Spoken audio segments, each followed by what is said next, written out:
ஸல்லல்லாஹு அலைஹி வஸல்லம் அவர்களுக்கு வாசிக்கவும் எழுதவும் தெரியாது. அப்படி இருந்தும் அவர் கொண்டு வந்த வேதம் மிக மிக உயர்ந்த தரத்தில் இருக்கிறது என்ற ஒரு சாராம்சத்தை நேற்று பார்த்தோம். அதனுடைய தொடர்ச்சியாக ஒரு நூல் ஒரு உயர்ந்த தரத்தில் இருக்குன்னு சொன்னால் அதில் கொச்சையான வார்த்தைகள் இருக்கக்கூடாது. சுத்தமான இலக்கண ரீதியான வார்த்தைகள் தான் இடம்பெற வேண்டும். இப்போ எழுத படிக்க தெரியாத நபி ஸல்லல்லாஹு அலைஹி வஸல்லம் எதை இறை வேதம்னு சொன்னாங்களோ அதில் நம்ம பேச்சு வழக்கில் சொல்லுவோம்ல, அந்த மாதிரியான சொற்கள்லாம் இருக்காது. முழுமையாக தெளிவான சொற்களை கொண்டு குர்ஆன் அமைக்கப்பட்டிருக்கிறது. பேச்சில் பேசும் பொழுது ஒரு கோர்வை நம்ம அவசியம் கிடையாது. நம்ம பாட்டு பேசிகிட்டே இருக்கலாம். முதல் வரி இப்படி இருந்தால் ரெண்டாவது வரி இப்படி இருக்கணும், மூணாவது இப்படி இருக்கணும்னு ஏதாவது ரூல் இருக்கா? பேசுகிறதுக்கு அப்படி ரூல் கிடையாது. ஆனால் ஒரு இலக்கியம் படைக்கிறதா என்ன இருக்கணும், முதல் வரி எப்படி இருந்துச்சோ அதே மாதிரி அதில் 4 வார்த்தை இருந்தால் ரெண்டாவது வரையிலையும் 4 வார்த்தை இருக்கணும். அது இந்த எழுத்தில் முடிந்தால் அடுத்த எழுத்தும் வரியும் இந்த எழுத்தில் முடியணும். இப்படிங்கிற மாதிரியான விதிமுறைகள் எல்லாம் கவிதைகளாக ஒரு இலக்கியமாக படைக்கும் பொழுது இருக்கிறது. அதை தமிழை பொறுத்த வரைக்கும் திருவள்ளுவர் அதை உடைச்சார். அவர் என்ன செஞ்சார்னா 1.25 அடி 4 3 தான். முதல் வரியில் 4, ரெண்டாவது வரியில் 3. இதே ஸ்டைலில் அவர் அது ஒரு வித்தியாசமான ஒரு நடை தான். இருந்தாலும் அது அந்த அடிப்படையில் எல்லாமே இருக்கும். எந்த வரியை எந்த குறளை எடுத்துக்கொண்டாலும் அது 1.25 அடிம்பாங்க. 1.25 அடின்னா 4 வரி 4 வார்த்தை முதல் லைனில் இருக்கும், ரெண்டாவது லைனில் 3 வார்த்தை இருக்கும். இப்படி எல்லா குறளுமே இருக்கும். இப்படி ஒரு சீரோட ஒரு ஒழுங்கோடு தான் என்ன செய்வாங்க, இலக்கியம் படைக்கிறவங்க எழுதுவாங்க. ஆனால் சாதாரண பேசுகிறோம்ல, அதுக்கு எந்த ஒரு ரூலும் கிடையாது. எப்படி வேணாலும் பேசலாம், என்ன வேணாலும் பேசலாம், எதை வேணாலும் முந்தி போடலாம், எந்த வார்த்தையை வேணாலும் சொல்லலாம். அதுக்கு எந்த ஒரு விதிமுறையுமே கிடையாது. இந்த குர்ஆனை பொறுத்த வரைக்கும் இந்த வழிமுறையை கையாளலை. எந்த வழிமுறை? ஒரு கவிதை என்று சொல்வதற்கு, இலக்கியம் என்று சொல்வதற்கு என்னென்ன விதியை வச்சிருக்கிறாங்களோ அந்த விதிப்படி குர்ஆன் இல்லை. என்ன விதி வச்சுருக்கிறாங்கன்னா, ஒரு இத்தனை வரியில் இருக்கணும், முதல் வரி எப்படின்னா ரெண்டாவது வரி இப்படி இருக்கணும்லாம் சொல்கிறாங்கல்ல, அப்படி கிடையாது. குர்ஆனை பொறுத்த வரைக்கும் ஒரு வசனம்னு சொல்கிறோம். ஒரு வசனத்தில் 20 வார்த்தை கூட இருக்கும். ஒரு வசனத்தில் 10 வார்த்தை கூட இருக்கும். ஒரு வசனத்தில் 5 வார்த்தை கூட இருக்கும். குர்ஆனில் ஒரு வசனத்தில் 3 வார்த்தை கூட இருக்கும். சில நேரங்களில் ஒரு வார்த்தையே ஒரு வசனமாகலாம் இருக்கும். இந்த மாதிரி அமைச்சாங்கன்னு சொன்னால் அதில் கவிதையுடைய அந்த தரம் கிடைக்காது. பொதுவாக அந்த கவிதை நடையை கொண்டு வர்றதா இருந்தால் முந்தி உள்ளதை பார்த்து அடுத்ததை பார்த்து அப்படி ஒவ்வொரு கண்ணியும் ஒரே மாதிரி அமைப்பில் என்ன செய்வாங்க, எதுகை மோனைன்னு பலவிதமான விதிமுறைகள்லாம் இருக்கிறது. அதையெல்லாம் பேணி தான் கவிஞர்கள் தங்களுடைய திறமையை மக்கள்கிட்ட சொல்லுவாங்க. குர்ஆன் அப்படி இருக்கான்னு கேட்டிங்கன்னா அப்படி இல்லை. பெரிய பெரிய 1.5 பக்கத்துக்கு வரக்கூடிய வசனங்களும் இருக்குது. அதே நேரத்தில் 2-3 வார்த்தையில் அடங்கக்கூடிய வசனங்களும் இருக்குது. இந்த மாதிரி ஒரு நூல் இருக்கும் என்று சொன்னால் அதில் அந்த இசை நயம் வராது. இசை ராகம் வரணும்ல, ராகமாக படிக்கிறதா இருந்தால் அதில் உள்ள மாதிரி முதல் வரி மாதிரி ரெண்டாவது வரி வந்தால் தான் அந்த ராகத்தை, ஒரு இசையை ஒரு கவர்ச்சிகரமாக அதை கொண்டு வர முடியும். குர்ஆனில் இந்த இசையை கொண்டு வருவதற்கு என்னென்ன அம்சங்களை கவிஞர்கள் அந்த கவிதை துறையில் உள்ளவர்கள் ஏற்படுத்தி வைத்திருக்கிறார்களோ அது எல்லாத்தையும் தூர தள்ளிவிட்டு குர்ஆன் என்ன செய்யுதுன்னு கேட்டால் சம்மந்தம் இல்லாமல் ஒரு 15 வார்த்தையில் ஒரு வசனம், அதுக்கு 4 வார்த்தையில் ஒரு வசனம், அதுக்கு 3 வார்த்தையில் ஒரு வசனம், இப்படி ஒரு சீரான முறையில் இல்லாமல் தான் குர்ஆனுடைய வசனம் இருக்கிறது நீங்கள் பார்க்கலாம். அப்படி இருக்கும் பொழுது அந்த மாதிரி அமைக்கப்பட்ட எந்த ஒரு நூல்லையுமே ஒரு ராகத்தை, ஒரு இசையை கொண்டு வரவே இயலாது. ராகம் கொண்டு வரதா இருந்தால் சீர் அமைக்கணும். இசை அமைத்தல்னு இருக்குது. அந்த புலவர்கள் அதே மாதிரி எழுதணும், இசை அமைக்கிறவர் அந்த மாதிரி கொண்டு வரணும். அப்படி இருந்தால் தான் அந்த ராகத்தை கொண்டு வர முடியும். குர்ஆனுடைய முக்கியமான சிறப்பு என்னன்னு கேட்டால், எழுத படிக்க தெரியாதவராக இருக்கிறார். அதே நேரத்தில் அவர் கொண்டு வந்த குர்ஆனில் கொச்சையான நடைமுறையில் இலக்கணத்துக்கு மாற்றமான எந்த ஒரு சொற்பிரயோகமும் இருக்கவில்லை.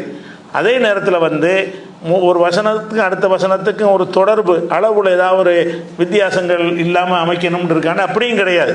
திடீர்னு பெரிய வசனமாக இருக்கும், திடீர்னு சின்ன வசனமாக இருக்கும், இப்படிலாம் இருக்கும். இப்படி அமைக்கப்பட்ட எந்த ஒரு நூலாக இருந்தாலும் சரிதான் அதில் இசை நயத்தை கொண்டு வரவே முடியாது. இதுதான் குர்ஆனுடைய முக்கியமான அற்புதமாக தான்.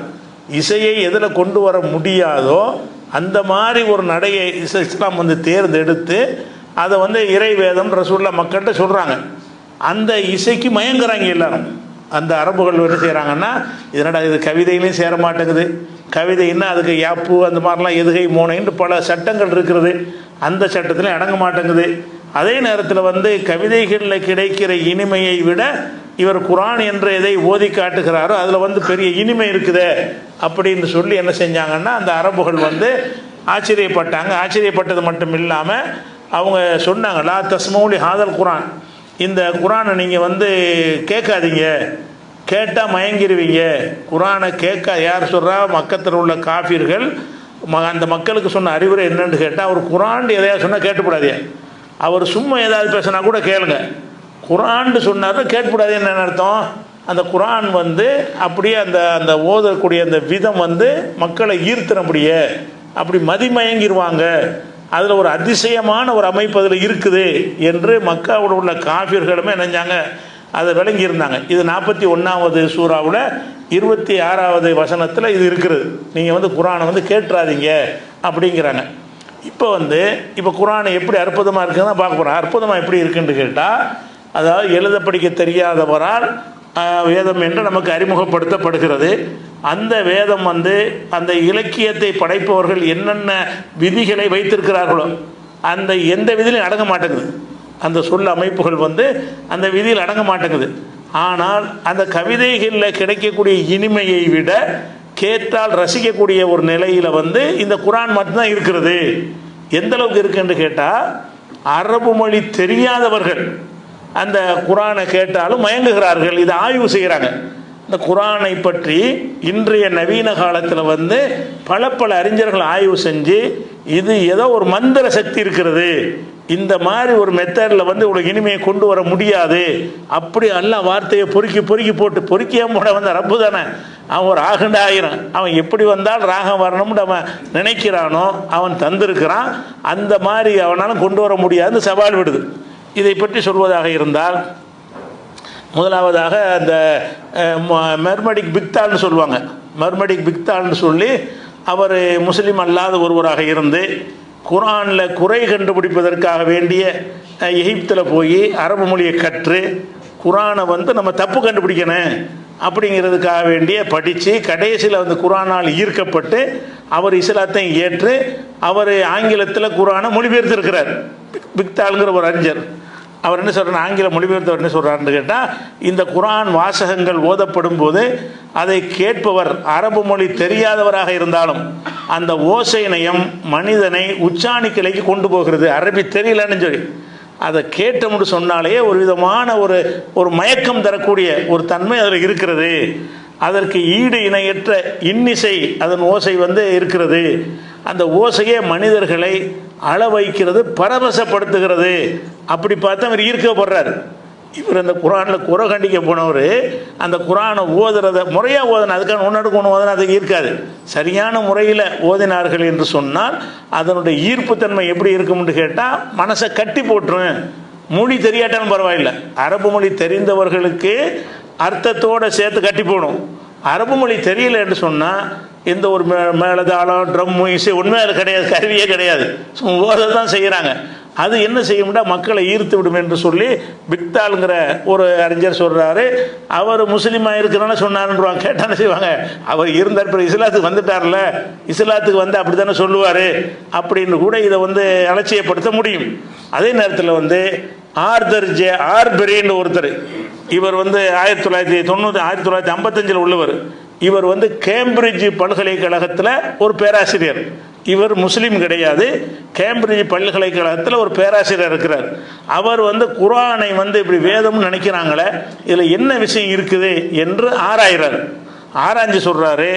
அவர் சொன்ன வாசகம் என்னன்னு கேட்டால், குர்ஆனை அரபு மொழியில் ஓத கேட்கும்போது அது வெறும் வார்த்தைகள் அல்ல, அது ஒரு இதய துடிப்பு, அதன் ராகம் ஒரு விதமான மந்திரத்தன்மையை கொண்டது. அந்த ஓசை நயத்தை எந்த மொழியாக்கத்திலும் கொண்டு வர முடியாது, டிரான்ஸ்லேஷனை பார்த்து உங்களுக்கு கொண்டு வர முடியாது. மொழிபெயர்ப்பு பார்த்துட்டு அந்த குர்ஆன் எந்த வகையில் அற்புதமாக இருக்குதோ அது மொழிபெயர்ப்பில் கொண்டு வர முடியுமா? கொண்டு வர முடியாது. அந்த மொழிபெயர் அந்த ராகத்தை நீங்கள் என்ன மாதிரி செஞ்சாலும் சரி, இந்த மாதிரி ஒரு ராகத்தை உங்களுக்கு கொண்டு வர இயலாது. மொழி தெரியாதவனையும் மந்திரத்தால் மயக்கிற மாதிரி ஒரு அம்சம் இருக்கிறது என்று அவர் சொல்கிறார். மேலும் அவர் என்ன சொல்கிறாருன்னு கேட்டால், முக்கியமான வார்த்தை மர்மமான மற்றும் கவர்ச்சிகரமான அழகு கொண்டதுங்கிறார். மர்மம்ங்கிறார், காரணம் சொல்ல தெரியல, என்னென்ன தெரியல. அந்த அமைப்பு சீரடிகள் ஒழுங்காவெல்லாம் இல்லை, ஆனால் கேட்டால் அப்படி இழுக்குது, அப்படி இருக்குது, ஏதோ ஒரு தெய்வீக சக்தி அதில் இருக்குதுங்கிறார். அதான் இஸ்லாத்தை ஏற்றுக்கொள்ளாத ஒரு வரலாற்று ஆய்வாளர் அதன் ஓசை நம்மளை இழுக்கத்தான் செய்கிறது. அதாவது இது கவிதையும் கிடையாது, இது உரை நடையும் கிடையாது, இரண்டும் இல்லாத ஒரு தனித்துவ கலவையாக இருந்தும் கூட அதன் ஒளிநயம் தாளமுறை மற்ற எதற்கும் ஒப்பாகாது அப்படிங்கிறார். அப்போ இந்த குரான் இறைவன் சொல்லி எது மாதிரி கொண்டு வர சொல்கிறான்னா, நீ எந்த மொழியில் வேணா அப்படி ஏற்றிட்டு வா, அர்த்தம் தெரியாதவன்ட்டு வாசி காட்டினா அவனை மயக்கணும், அப்படி கொண்டு வா. அர்த்தம் தெரியாதவன் கேட்டாலும் அது அப்படி மயங்கி போகணும், சொக்கி போக வேண்டும். அந்த மாதிரி இருக்கக்கூடிய ஒன்றை கொண்டு வா என்பதுதான் அந்த அறைகளுடைய முக்கியமான ஒரு அர்த்தம். அது ஒரு விஷயத்தை சொல்கிறார்.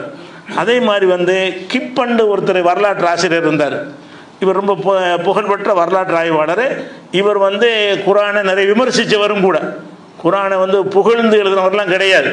அவர் என்ன செய்கிறாருன்னா, குரானுடைய மொழிபெயர்ப்பை நீங்கள் யார்ட்டையாவது கொடுத்தீங்கன்னு சொன்னால், பகுத்தறிவாளர்கிட்ட கொடுத்தீங்கன்னு சொன்னால் அவங்களால் அதை ஏற்றுக்கொள்ள இயலாது. ஏன் ஏற்றுக்கொள்ள இயலாது? சொர்க்கம் நரகம் அப்படி அவங்க நம்ப முடியாத இருக்குல்ல. எதனால் ஏற்றுக்கொள்ள இயலாதுன்னா, சொர்க்கங்கிறாங்க, நரகம்ங்கிறாங்க, மரணத்துக்கு பிறகு ஒரு வாழ்க்கை இருக்குங்கிறாங்க, கபருங்கிறாங்க. இதெல்லாம் குரானை கொடுத்தீங்கன்னா அவனுக்கு அது ஏற்றுக்கொள்கிற மாதிரி இருக்காது அப்படின்னு சொல்லிட்டு, ஆனாலும் அதனுடைய அர்த்தம் தெரியாமல் அந்த மூட மொழியை வாசிக்கும் பொழுது அதில் ஒரு கிறுகிறுப்பு வருகிறது. ஒரு அவர் விமர்சிக்கிறார் குரானை, புகழ்ந்து சொல்கிற ஒரு ஆக்கத்தில் ஒரு சொல்லலை, விமர்சிக்கிற இடத்துல என்ன செய்கிறாருன்னு கேட்டால், மொழிபெயர்ப்பில் இதை அவங்க கொண்டு வர முடியலை. குரானுடைய மூலத்திலிருந்து கேட்கும் பொழுது வரக்கூடிய அந்த மனிதனை உள்ளத்தை ஈர்க்கக்கூடிய அந்த ஒரு தன்மை, அதனுடைய மொழியாக்கங்கள் உங்களுக்கு கிடைக்காது. மொழியாக்கத்தை ஒருத்தன் படித்தான்னு சொன்னால், பகுத்தறிவாளர்களாக படித்தாங்கன்னு சொன்னால் அவங்க பகுத்தறிக்கு ஒவ்வாத விஷயங்களாக அது தென்படும் அப்படின்னு சொல்லிவிட்டு, அவர் எதில் அதை சிலாகித்து சொல்கிறாருன்னு கேட்டால், அதை கேட்கும்போது அப்படி ஈர்க்குது. குரானை ஒரு 5 வசனத்தை ஒருத்தர் ஓத விட்டு கேட்டிங்கன்னு சொன்னால் சரியான முறையில் அர்த்தம் தெரியாட்டாலும் அப்படியே மெய் மறந்து என்ன செய்வோம், கேட்போம். பாட்டில் அப்படி தானே கேட்கணும். ஹிந்தி பாட்டு கேட்டு ரசிக்கத்தானே செய்கிறாங்க. ஹிந்தி தெரியாதவர்கள் அப்படின்னு நினைக்கக்கூடாது. பாட்டுகள் எல்லாம் சீரான அடிகளை கொண்டு எழுதப்பட்டிருக்கிறது, ப்ளஸ் கருவிகளை கொண்டு போதை ஏற்றப்படுகிறது. இசை கருவிகள் பல்லாயிரக்கணக்கான வாத்திய கருவிகளை பின்னணியில் இருக்கிறதுனால தான் அது பாஷை தெரியாட்டான அந்த ராகமும் தாளமும் வந்துட்டு நிற்கிறது. அதோடு ஒப்பிட முடியாது. இதுக்கு எந்த இசை கருவியும் கிடையாது. அதே மாதிரி அந்த தாள வரிசை, அந்த அமைப்பு, சொற்களுடைய அளவு, அதெல்லாம் ஒன்றுமே கிடையாது. உங்கள் ரூல் படி அது இருக்கவில்லை, கவரக்கூடிய தன்மையில் இருக்கவில்லை. ஆனாலும் நான் அற்புதம் இறைவன் காட்டுவதற்காக வேண்டி இப்படியான ஒன்றில் இதெல்லாம் கொண்டு வர முடியாதுடா. நீங்கள் ராகம் கொண்டு வராது, ராகத்துக்கு தகுந்த மாதிரி என்ன செய்யணும், முதல்ல சொன்ன மாதிரி ரெண்டாவது மூணாவது கவனிச்சு வரிகளை நீங்கள் போட வேண்டும். நிறைய அடித்தல் திருத்தல் பண்ணணும். அப்படின்னா செஞ்சதுக்கு பிறகு தான் அந்த ராகத்தில் ஏதாவது ஒன்று வரலன்னு சொன்னால் வார்த்தையை மாற்றணும். ஒரு வார்த்தையை போட்டு பார்ப்பாங்க, இது சரியாக வரலன்னு வேற ஒரு வார்த்தையை போடுவாங்க. அதெல்லாம் கஷ்டப்பட்டு அதை தயார் பண்ணிட்டு என்ன செய்யறது, அதை வாசிக்கும் பொழுது ஒரு ராகம் மாதிரி என்ன செய்யும் வரும். அது மொழி தெரியாதவன ரசிக்க முடியாது. அப்படியே ரசித்தாலும் அந்த வாசிக்கிற அந்த அடியெல்லாம் சீராக இருக்கிறதுனால ஒருத்தன் ரசிப்பானே தவிர, குரான் எப்படி இருக்குன்னு கேட்டால், அரபியே தெரியாத ஒருத்தன் கேட்குறான்.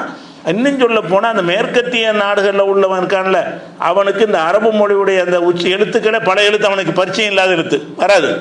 அவனுடைய இங்கிலீஷுடைய எழுத்து இருக்கு பாருங்களேன், அந்த எழுத்துக்களும் அரபுல எழுத்துக்கள் நிறைய எழுத்துக்களுக்கு இந்த ஹாங்கிறதுலாம் வராது, கைனுலாம் அவனுக்கு வராது. அந்த மாதிரி சொல்ல போட்டு படிக்கும்போது ஈர்க்க முடியாது. பொதுவாக நம்ம மொழியிலே உள்ள சொல்ல இருந்தால் பரவாயில்லை. மேற்கத்திய நாட்டில் உள்ளவன் என்ன செய்கிறாங்கன்னா, அந்த குரானை ஓத கேட்குறாங்க, கேட்கும் பொழுது அப்படி மெய் மறந்து போயிடுறாங்க. ஆனால் இந்த என்னதான் நீங்கள் மொழிபெயர்த்தாலும் சரி, உங்கள் மொழிபெயர்ப்பு கொண்டாந்து எங்கள்கிட்ட கொடுத்தீங்கன்னா நாங்கள் ஏற்றுக்க மாட்டோம், கொண்டு வர முடியலை உங்களாலங்கிறாரு. மொழிபெயர்ப்பு மூலத்தில் இருக்கும் பொழுது உள்ள அந்த ஒரு கவர்ச்சி மொழிபெயர்ப்பில் கொண்டு வர முடியலைன்னு யார் சொல்கிறாருன்னு கேட்டால், எட்வர்டு கிப்பன்கிற பெரிய வரலாற்று ஆசிரியர் அவர் சொல்கிறாரு. அடுத்ததாக, அதாவது ஒரு பகுத்தறிவாளர், பிரெஞ்சு அறிஞர், அவர் பிரெஞ்சு அறிஞர், நாத்திகர், பிரெஞ்சில் உள்ள ஒரு அறிஞர், பால் கோசோனோவான்னு அவருக்கு பேர். அவர் என்ன செய்கிறார்னு கேட்டால், அந்த குரானை அவர் ஆய்வு செய்கிறார். ஆய்வு செய்யும்போது முகம்மது அவர்கள் கொண்டு வந்த இந்த வேதம் அதன் சொல் அமைப்பிலும் ஓசை நயத்திலும் ஒரு அற்புதத்தை கொண்டுள்ளது. அரபு மொழி தெரியாத ஒருவனுக்கு கூட அதன் ராகம் ஏதோ ஒரு மர்மமான உண்மையை சொல்வது போல தோன்றும். அப்போ அல்லாவுடைய வார்த்தைங்கிறதுனால அல்லாஹ் என்ன செய்யறான்னு கேட்டால், இந்த மந்திரங்கிறாங்கல்ல, அதெல்லாம் ஒன்றுமே கிடையாது. ஆனால் குரான் மந்திரம், குரான் மாத்திரம் நெசமா மந்திரம் தான். அல்லாட்டிருந்து வந்ததுக்கு என்ன ஆதாரம்னு கேட்டால், அர்த்தமும் தெரியல, பாஷை நம்மளுக்கு அர்த்தமாக தெரியுது, எல்லாரும் ரசிக்கிறீங்களா இல்லையா? அவனும் ரசிக்கிறானே, அந்த ஆள் சொன்ன மாதிரி இவர் மர்மம்ங்கிறார். அதான் எப்படி இருக்குதுன்னு காரணம் சொல்ல முடியல. என்னத்தினால இது எப்படி இருக்குது அப்படின்னா நமக்கு காரணம் சொல்ல முடியும். அது இறைவன்ட்டு வந்தது, சேலஞ்சு பண்ணி வந்தது, சவால் விட்டு வந்தது. இது மாதிரி இவனும் கொண்டு வர முடியாதுன்னு சொல்லி அறைகூல் விட்ட ஒரு விஷயத்தினால தான் அப்படி இருக்குது. இறைவன் நினைச்சான்னா அந்த ஈர்க்கக்கூடிய தன்மை அந்த சொற்கள் அமைச்சிருக்கிறான். எந்த சொல்ல போட்டால் அது ஈர்க்கும் என்பதை என்ன செஞ்சிருக்கான், இறைவன் அமைச்சிருக்கிறான். நம்மள்ட்ட ஆன்சர் இருக்கிறது, அவனுக்கு என்ன ஆன்சர் இருக்கு அவன் யோசிக்கிறான். ஆனால் ஈர்க்குது, என்னத்தினால ஈர்க்குது? நமக்கு இந்த பாஷையும் தெரியாது, இந்த மொழி நமக்கு அந்நியமான மொழி, இந்த மதமும் நமக்கு பிடிக்காது. ஆனால் அது கேட்கும்போது நம்மளுக்கு ஈர்க்குதே, என்னமோ ஒன்று இருக்குது, அதில் மர்மம் இருக்குது. ஒருத்தர் மந்திரங்கிறாரு, ஒரு ஆள் மர்மம்ங்கிறார், அப்படி சொல்றாரு. அதே மாதிரி தனது இறை தூதுத்துவத்தின் நம்பகத்தன்மைக்கு சான்றாக ஏதேனும் ஒரு அற்புதம் செய்யும்படி முகமது நபி கேட்கப்பட்ட போது அவர் குர்ஆனின் சிறப்பான ஒப்பிட முடியாத தன்மையையே தனது இறை மூலத்திற்கான சான்றாக காட்டினார். முஸ்லீம் அல்லாதவர்களுக்கு கூட சொற்செழுமையை மிகவும் மதித்த அந்த எளிய மக்களை பரவசத்தில் ஆழ்த்திய அதன் ஒளி நிறைந்த பாணியின் குறிப்பிடத்தக்க செழுமை கொண்ட மொழியை விட வியக்கத்தக்கது வேறொன்றும் இல்லை. அந்த மக்கள் கேட்குறாங்க, நீ இறை தூதருக்கு என்னப்பா ஆதாரம்? இதான் ஆதாரங்கிறார். நான் சொல்கிறேன்ல, இதே மாதிரி நீ சொல்லு பார்ப்போம். நான் சொல்கிறேன்னு உனக்கு ஈர்க்குதுல, அர்த்தம் தெரியாட்டான்னு உனக்கு ஈர்க்குதா இல்லையா? கவிதை மாதிரி இருக்காட்டான்னு உன்னை கேட்டுக்கிட்டே இருக்கணும் மாதிரி தோணுதா இல்லையா? இந்த மாதிரி ஒன்றை கொண்டு வா பார்ப்போம். அதைத்தான் அவர் ஆதாரமாக காட்டினார். மக்கள் நீ இறை தூதருக்கு ஆதாரம் காட்டுன்னு சொல்லும்போது இதைத்தான் அவர் காட்டினார் அப்படின்னு சொல்கிறார் அவர். அதே மாதிரி பேராசிரியர் குயிலியும்னு ஒரு ஆள் இருக்கார். இவர் கிழக்கு நாட்டில் உள்ள அறிஞர். இவர் இஸ்லாம்னு சொல்லி என்ன செய்கிறாரு, புஸ்தகம் எழுதியிருக்கிறார். ஒரு புஸ்தகமே இஸ்லாம்ங்கிற பேரில் எழுதியிருக்கிறார். அவர் என்ன செய்கிறாருன்னா, குர்ஆன் உலகின் செவ்விலக்கியங்களில் ஒன்றாகும். அதை மொழிபெயர்க்கும் பொழுது பாரிய இழப்பு ஏற்படாமல் தவிர்க்க முடியாது. அதை மொழிபெயர்த்தீங்கன்னு சொன்னால் அப்படியே டிட்டு அதில் உள்ள மாதிரி உங்களால் கொண்டு வர முடியாது. ஏதோ ஒரு கருத்தை உள்வாங்கி விளங்குறதுக்கு சொல்ல முடியுமே தவிர அது அந்த மொழியிலே வாசிக்கிற அவங்களுக்கு மட்டும்தான் அது விளங்கும். அப்படி சொல்கிறார். அது பாரிய இழப்பு ஏற்படாமல் தடுக்க முடியாது. அது விசேஷ அழகு கொண்ட ஓசை நயத்தையும் காதை கவரும் ஒளிப்போக்கையும் கொண்டுள்ளது. பல கிறிஸ்தவ அரபியர்கள், அவர் சொல்றார், பல கிறிஸ்தவ அரபியர்கள் அதன் நடையை பற்றி மிகுந்த பாராட்டுடன் பேசுகின்றனர். கிறிஸ்தவர்களாக இருக்கிறாங்க, அரபி பேசுகிறாங்க. இந்த பாலஸ்தீன் பக்கம்லாம் இருக்காங்கல்ல, அங்கே எல்லாம் அரபு பேசக்கூடிய கிறிஸ்தவர் நிறைய இருக்கிறாங்க.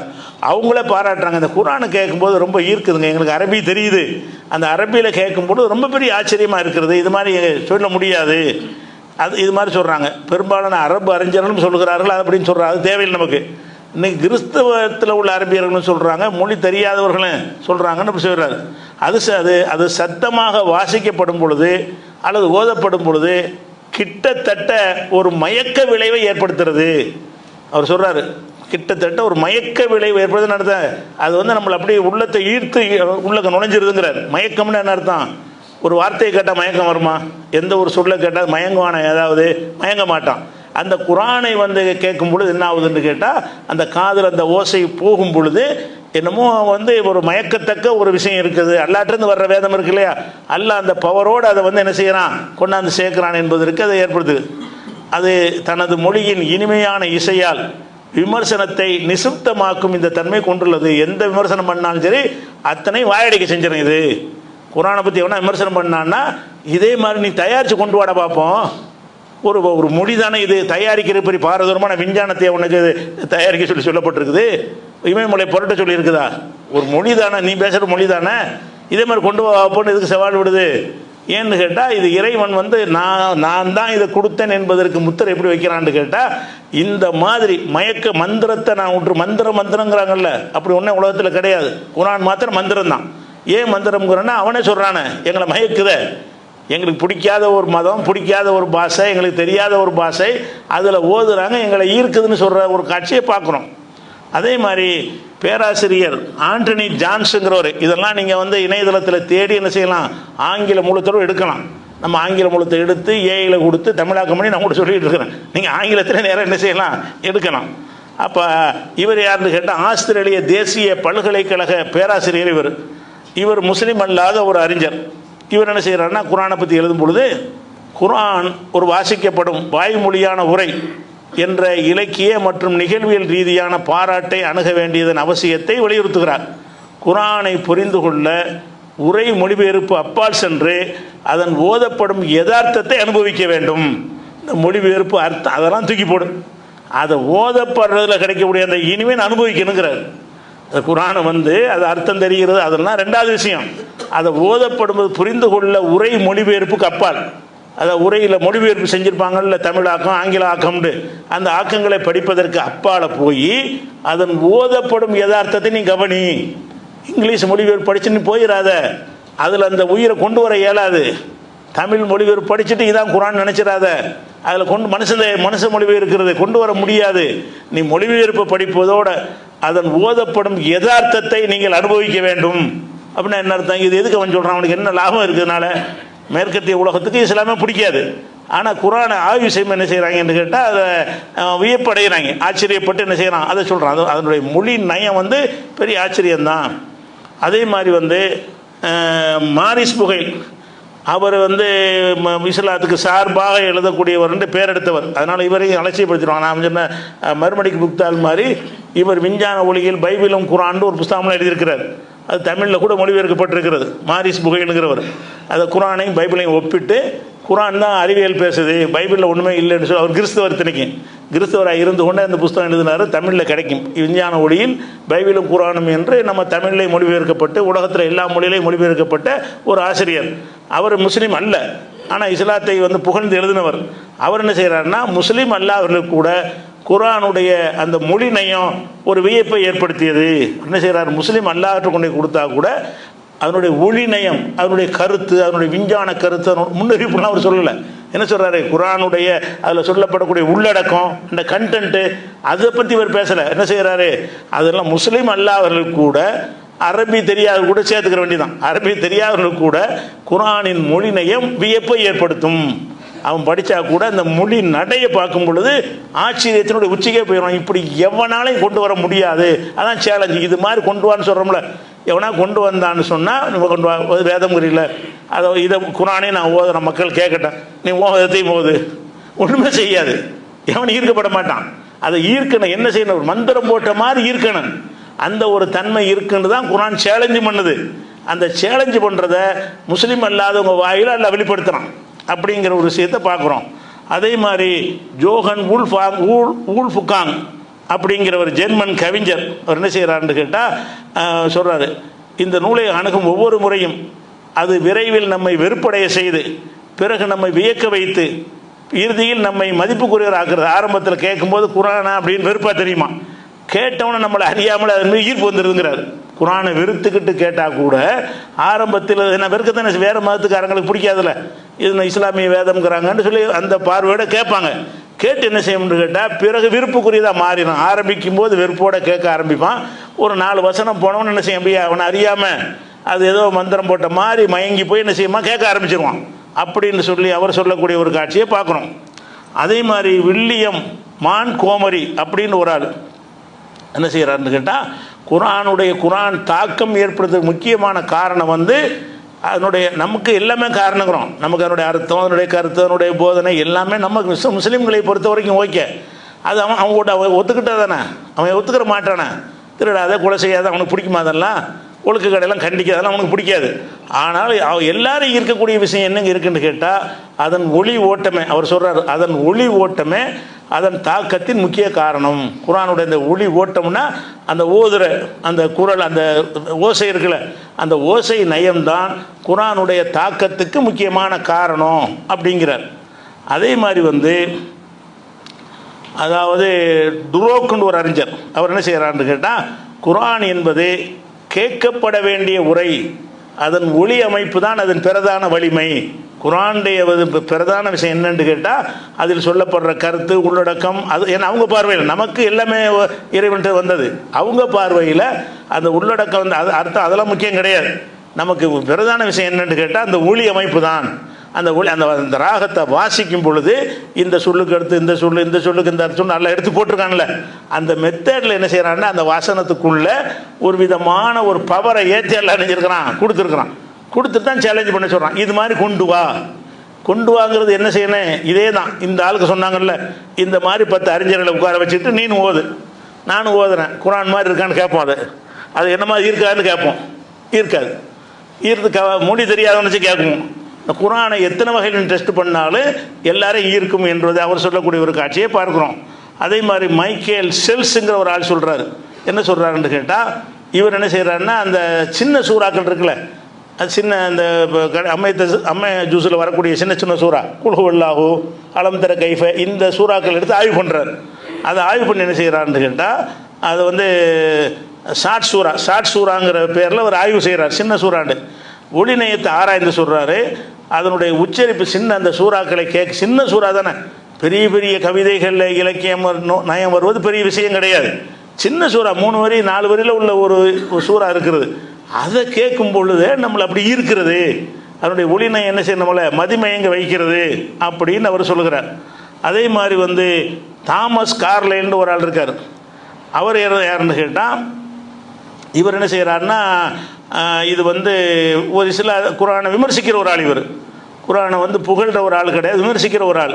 அவர் என்ன செய்கிறாருன்னு கேட்டால், அதாவது இந்த குரான் என்று அழைக்கப்படும் நூல் முகமதுவின் மூலமாக வெளிப்பட்டதாக கூறப்படும் இந்த வசனங்கள் அவரது மனித மூளை படைத்தவை என்று கூறுவது எளிது. அவர் தான் முகமது தான் உண்டாக்கிட்டாரு என்று சொல்வது எளிது. ஆனால் அது ஒரு மனிதனால் உருவாக்கப்பட்டது என்றால் அந்த மனிதன் மிகப்பெரிய மேதையாக இருந்திருக்க வேண்டும். அந்த தன்மை இந்த குரானில் இருக்குங்கிறார். இந்த நூல் மனிதர்களை வென்றெடுக்கும் ஒரு சக்தியை கொண்டுள்ளது. அது வெறும் நூல் மட்டுமல்ல, அது ஒரு வாழ்வியல் முறை. இது ஒரு சலிப்பூட்டும் வெற்று கற்பனையான புத்தகம் அல்ல, மாறாக ஒரு இயற்கையான அடிப்படையான உணர்வின் வெளிப்பாடு. இது மனித குலத்தின் ஆழமான வேர்களை தொடுகிறது. இதன் குரல் அந்த ஓசை இருக்குது, பாலைவனத்தின் சிங்கத்தின் கர்ஜனை போன்றது. இது உண்மை மற்றும் நேர்மையின் குரல் என்று என்ன செய்கிறாரு அவர் பாராட்டி எழுதுகிறார். இதெல்லாம் மேற்கத்திய உலகத்தினர் வந்து இந்த குரானை ஆய்வு செய்கிறாங்க. என்ன ஆய்வு செய்கிறாங்கன்னு கேட்டால், குரான் எப்படி இந்த சவால் ஏன் விடுது, இதே மாதிரி கொண்டு வாண்டா ஏன் கொண்டு வர இயலாது, ஒரு மொழி தானே, கொண்டு வரக்கூடிய ஒரு சவால் வந்து பாரதூரமான நமக்கு தெரியாது, அது மாதிரி கொண்டு வரலாமே, அதுவும் எப்படி கொண்டு வர சொல்லுதுன்னு கேட்டால், குல்லவி நிச்சித்தமத்தில் இன்சு ஒல் ஜின்னும், மனித குலமும் ஜின்வர்க்கும் ஒன்று சேர்ந்து அலா ஏத்துபி மிது ஹாதல் குரான், இந்த குரான் மாதிரி கொண்டு வருவதற்கு முயற்சி பண்ணினாலும் நான் ஏத்தூனபி மித்லிஹி, இது போன்று மனித குலமே சேர்ந்தாலும் கொண்டு வர முடியாது. உலவுக்கான பாதுகும் பாதில் லஹீரா, ஒருவருக்கு ஒருவர் உதவி கொண்டாலும் சரி, கூட்டாக நீங்கள் செஞ்சாலும் சரி, உலகத்தில் உள்ள எல்லா மனிதனும் எல்லா ஜின்களும் கூடி இவர் நம்ம ஒரு நூலை எழுதணும். அந்த நூல் எப்படி இருக்கணும்னு கேட்டால் வந்து எந்த ஒரு இலக்கிய விதிகளும் கட்டுப்படாத ஒரு நூலாக இருக்க வேண்டும். அதனுடைய சொற்களில் எந்த விதமான கொச்சைத்தன்மை இருக்கக்கூடாது. உயர்ந்த ஹை ஸ்டைல் ஒரு இலக்கிய நயம் படைத்ததாக இருக்கணுங்கிறது ஒரு விஷயம். அதோடு சேர்த்து அதனுடைய ஒளி நயம் எப்படி இருக்கணும்னு கேட்டால், கேட்பவர்களை மயக்கக்கூடிய வகையில், பரவசப்படுத்தக்கூடிய வகையில், மொழி தெரியாதவங்களையும் இருக்கக்கூடிய வகையில் இருக்கணும். அப்படிங்கிறது தான் குரானுடைய அறைகூவல். விஞ்ஞான கருத்து அந்த இதெல்லாம் அறைகூவலில் வராது. நேற்று சொன்ன மாதிரி அதெல்லாம் பின்னாடி கண்டுபிடிக்கிற விஷயம், அதெல்லாம் கூடுதல் போனஸ் எடுத்துக்கிற வேண்டியதுதான். மெயின் விஷயம் என்னன்னு கேட்டால், இந்த ஒரு தன்மையை உங்களுக்கு கொண்டு வர முடியாது அப்படிங்கிறது அதில் உள்ள விஷயம். அது மாதிரி கென்னத் கிராக்ன்ற ஒரு ஆள் சொல்கிறார், குரான் என்பது அதன் தாள ஓசை, எல்லாம் அதில் தான் கவனம் செலுத்துகிறார். அது தாள ஓசை, அது சவுண்டு, அது ஓதக்கூடிய அந்த ஓசை இருக்குல்ல, அது மனதை இழுக்கும் தன்மை கொண்டது. அந்த குரானுடைய அந்த தாள ஓசை வந்து மனதை இழுக்கிற ஒரு தன்மை கொண்டது அப்படின்னு அவர் சொல்லக்கூடிய காட்சியை பார்க்குறோம். அதே மாதிரி இத்தாலிய ஒரு அறிஞர் என்ன செய்கிறாருன்னு கேட்டால், லாரா வாக்கியா அப்படிங்கிற ஒரு அறிஞர் சொல்கிறாரு, குரான் வசனங்களை கேட்கும் ஒரு நபர் அவற்றின் இனிமையான ஓசை நயத்தால் ஈர்க்கப்பட்டு தான் கேட்பது மனித வார்த்தைகள் அல்ல என்று உணர்கிறார். என்ன செய்கிறாரு, அந்த வார்த்தையில் ஈர்க்கப்பட்டு இது மனுஷன் பேச்சு மாதிரி இல்லையே, ஒரு மனிதன் அப்படிலாம் பேசினா நம்மளை ஈர்க்கவா செய்யும், மந்திரம் போட்ட மாதிரி மயக்கவா செய்யும், இதை கடவுளே ஒரு ஏதோ மந்திர சக்தியை போட்டு அனுப்பின மாதிரில இருக்குது, இது ஒரு மாயாஜாலம்ல நிகழ்ந்துங்கிறார். மாயாஜாலம்னு ஒன்று இருக்கிறாங்க, குரான் தான் மாயாஜாலம். இருக்கிற உலகத்தில் இருக்கக்கூடிய மாயாஜாலம் அற்புதம்னு சொல்வதாக இருந்தால், ஒரு புஸ்தகத்தை கையில் கொடுத்துவிட்டு இது மாதிரி கொண்டு வான்னு சேலஞ்சு பண்ணுறதுக்கு மிஞ்சினது என்ன இருக்குது? என்ன சேலஞ்சுனா இதுதான் சேலஞ்சு. என்ன சேலஞ்சு?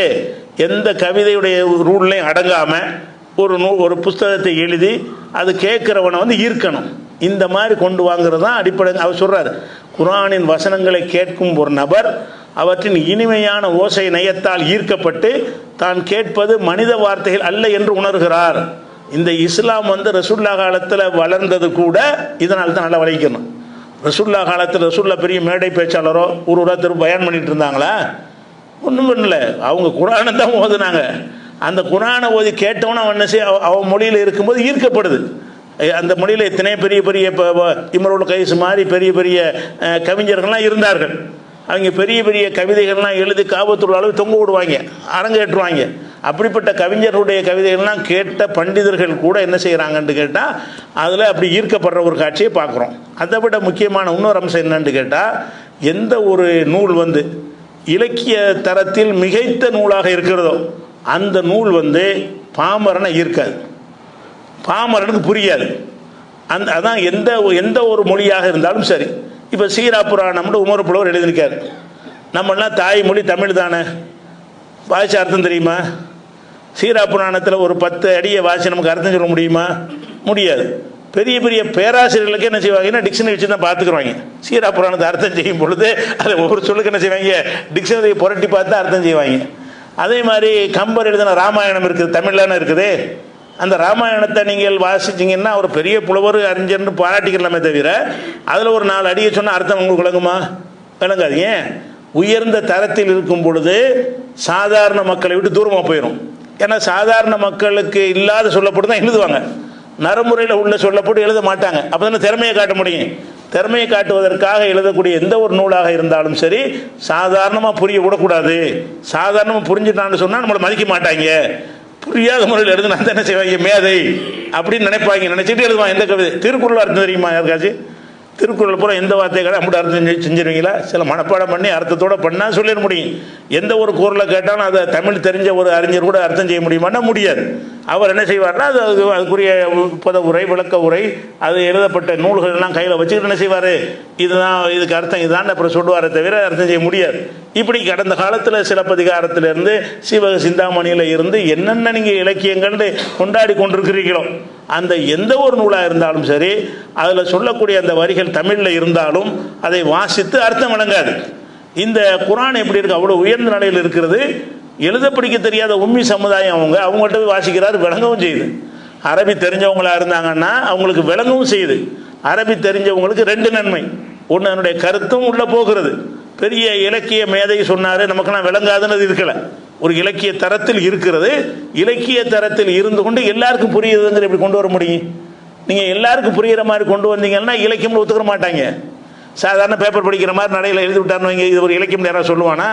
சொல்ல மாட்டான். அப்போ இலக்கியம்ங்கிற ஒரு அந்தஸ்துக்கு அது கொண்டு வருவதாக இருந்தாலேயே என்னவா இருக்கணும், பாமரனுக்கு புரியக்கூடாது, பண்டிதனுக்கு புரியணும், பண்டிதனும் கஷ்டப்பட்டு புரியணும் அப்படின்னு இருந்தால் தான் அதுக்கு பேர் இலக்கியம்.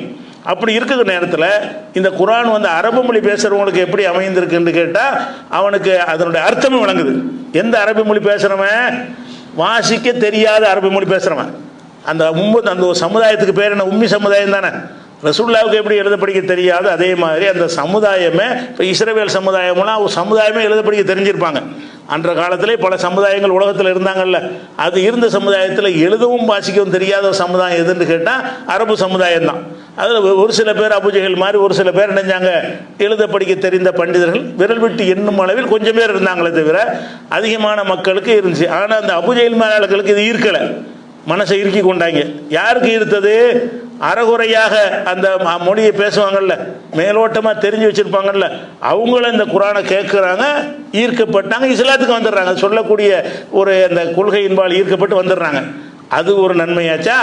அது அரபி தெரியாதவன் பார்த்தா என்ன பண்ணுறான்னு கேட்டால் அர்த்தம் விளங்குதே இல்லையா, இதில் ஏதோ ஒரு மாயம் இருக்குது, இதில் ஏதோ ஒரு மந்திரம் இருக்கிறது, இந்த ஒரு குறளில் வந்து காதுக்கு வந்து இனிமை தரக்கூடிய ஒரு அம்சம் இருக்கிறது, நம்மளை கட்டி போடுகிறது, நம்மளை வந்து மயக்குகிறது என்றெல்லாம் அவன் ஏன் சொல்கிறான், மேலே நாட்டவன் ஏன் சொல்கிறான்? அப்போ அதனுடைய தன்மை நம்ம விளைவிக்கிறோம். அதே மாதிரி வந்து பேராசிரியர் ஹாமில்டன் கிப்புங்கிறவர், இவர் இங்கிலாந்து ஹார்வர்டு பல்கலைக்கழகத்தினுடைய பேராசிரியர். அவர் சொல்கிறார், குர்ஆனை பொறுத்தவரை மேற்கத்திய விமர்சகர்கள் அதன் கவிதை நயத்தை ஒப்புக்கொள்ள தவறிவிட்டனர். குர்ஆனை சில பேர் விமர்சிப்பட நூல்கள் எழுதியிருக்கிறாங்க. அந்த விமர்சனம் எல்லாம் அதனுடைய கருத்துக்களை வைத்தியதாக இருக்குது. அவர் என்ன சொல்கிறாருன்றா, குர்ஆனை விமர்சிக்கிற மர்மைங்கிறாரு, சொர்க்கங்கிறார், யார் போய் பார்த்தா அப்படிலாம் வரும்ல. அந்த மாதிரியான கேள்விகளை கேட்டு என்ன செய்கிறாங்க, மேற்கத்திய உலகம் குர்ஆனை வந்து விமர்சனம் பண்ணியிருக்கிறாங்க. நாத்திகர்கள் அப்படி தான் பண்ணுவாங்க, அது பண்ணுறாங்க. அவர் என்ன சொல்கிறாருன்னா, நீ பண்ணுன ஓகே, அதனுடைய ஓசை நயத்தை பற்றி நீ கவனிக்காம விட்டுருக்கிற, தவறிட்டிய, அதை ஒன்றால் விமர்சனம் பண்ண முடியாத, அதை வந்து உன்னை பாராட்டலாம் முடியுங்கிறார். என்ன சொல்கிறார், குர்ஆனை பொறுத்தவரை மேற்கத்திய விமர்சகர்கள் அதன் கவிதை நயத்தை ஒப்புக்கொள்ள தவறிவிட்டனர். அதனுடைய கவிதை நயத்தை வந்து ஒப்புக்கொள்ள வாசித்தவன ஈர்க்குதுல, கவர்ச்சியாக இருக்குதுல்ல, கேட்பதற்கு இனிமையாக இருக்குதுல்ல, அந்த ஒரு தன்மையை என்ன செஞ்சிட்டாங்கன்னு கேட்டால் அதை வந்து கவனத்தில் கொள்ளலை, ஒப்புக்கொள்ளவே இல்லை. குர்ஆனுடைய ஒரு மொழிபெயர் ஆங்கில மொழிபெயர்ப்பு எடுத்துக்கிறது, அதை படிக்கிறது, இது சரியில்லை அது சரியில்லைன்னு எழுதியிருக்கிறான். அதுக்கெல்லாம் பதில் வேறு சொல்லுவோம் நம்ம விஷயம். அவன் இதெல்லாம் கவனித்தவன் அது குர்ஆன் வந்து அரபியில் எழுதப்பட்ட மூலம் என்னன்னு நீ பார்த்தியா, அதை ஓத வச்சு கேட்டியாடான்னு கேட்குறாரு அவர். இவர் கேட்டவர். இவர் என்ன செய்கிறாரு, ஒரு ஹார்வர்டு பல்கலைக்கழகத்தில் பேராசிரியர் இருக்கிறவர் சொல்கிறாரு, குர்ஆனை பொறுத்தவரை மேற்கத்திய விமர்சகர்கள் அதன் கவிதை நயத்தை ஒப்புக்கொள்ள தவறிவிட்டனர். கவிதை நயத்தை ஒப்புக்கொள்கிற மூலத்தை படித்தானே வைக்க முடியும், மொழிபெயர்ப்பு படித்தா அப்படி ஒத்துக்கணும். அவன் மொழிபெயர்ப்பு படித்து விமர்சிக்கிறான். குர்ஆனில் ஆங்கிலத்தில் மொழிபெயர்த்திருப்பாங்களே, அதை படிச்சுவிட்டு வரிக்கு வரை அந்த இது சரியில்லை இந்த இது சரியில்லைன்னு ஏதோ ஒன்று சொல்கிறாங்க. அதுக்கெல்லாம் பதில் நம்மள்ட்ட இருக்குது. அது ஒரு விஷயம். குர்ஆனுக்கு எதிராக போடப்பட்ட எல்லாத்துக்கும் நம்மள்ட்ட பதில் இருக்குது. இப்படி என்ன இப்பெல்லாம் வந்து என்ன செய்கிறாங்கன்னு கேட்டால், ஏராளமான நான் தேடி பார்த்த வகையில் ஒரு 15 அறிஞர்கள் சொன்னது நமக்கு கிடைத்திருக்குது. இன்னும் நல்ல மொழி புறமை உள்ளவர்கள் நீங்கள் தேடி ஆங்கில புலமை உள்ள தேடி பார்த்தீங்கன்னு சொன்னால் நிறைய ஆக்கங்கள் கிடைக்கும். குர்ஆனுடைய அந்த இதை வந்து என்ன அந்த ஓசை நயத்தை பற்றி என்ன சொல்கிறார்கள் நீங்கள் தேடுங்க. தேடினீங்கன்னா நான் எடுத்துக்காட்டு சின்ன சாம்பிள் தான், இதுக்கு மேலே இருக்கும். எவனை எடுத்தாலும் அந்த ஓசை நயத்தை வந்து இப்படி சொல்கிறாங்கல்ல, இது தப்புன்னு ஒருத்தன் சொல்லணும்ல, அப்படியா சொல்லணுமா இல்லையா? இதை சொல்லிட்டாங்க, அவன் சும்மா வழங்காமல் சொல்கிறான், அப்படிலாம் ஈர்க்கவனா இல்லை, அப்படி சொல்லணுமா இல்லையா? நம்ம இந்த டிவியில் மேற்கத்திய பிரிட்டன்லேருந்து வரக்கூடிய ஒரு டிவியில் வந்து என்ன செய்வாங்கன்னு கேட்டால், பலவிதமான நிகழ்ச்சிகள் நடத்துவாங்க. அந்த ஷோவில் முக்கியமாக ஷோ என்னன்னு கேட்டால், ஒருத்தனை பாட விடுவாங்க, எல்லாம் கேட்டுட்ருப்பாங்க. அதே மாதிரி ஒருத்தனை வந்து பாங்க சொல்ல விடுவாங்க, கேட்பாங்க. ஒரு கிறிஸ்துவ தோத்திரத்தைப்பட்டு அது மக்கள் எப்படி இருக்கிறாங்கன்னு பார்க்குறது, ஒவ்வொன்றையும் பார்க்குறதுக்கு. அந்த மாதிரி என்ன செய்கிறாங்க, ஒரு நாள் ஒரு நிகழ்ச்சி நடத்துகிறாங்க, நான் டிவியில் அது பார்க்குறேன். இந்த மாதிரி ஒரு பையன், சின்ன பையன் குர்ஆனை ஓத வந்திருக்கான். அவன் நீ ஓது பார்க்குறாங்க, அழுகுறாங்க.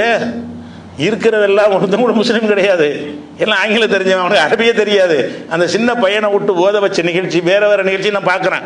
அதில் எல்லாம் இப்போ பார்க்குறாங்க, ரசிக்கிறாங்களே தவிர கண்களில் கண்ணீர் வர்றது எதில் வருதுன்னு கேட்டால், என்னடா இவ்வளோ என்ன எப்படி அதை வர வச்சிச்சு, ஒரு அர்த்தம் தெரியலை, ஒன்றும் தெரியலை.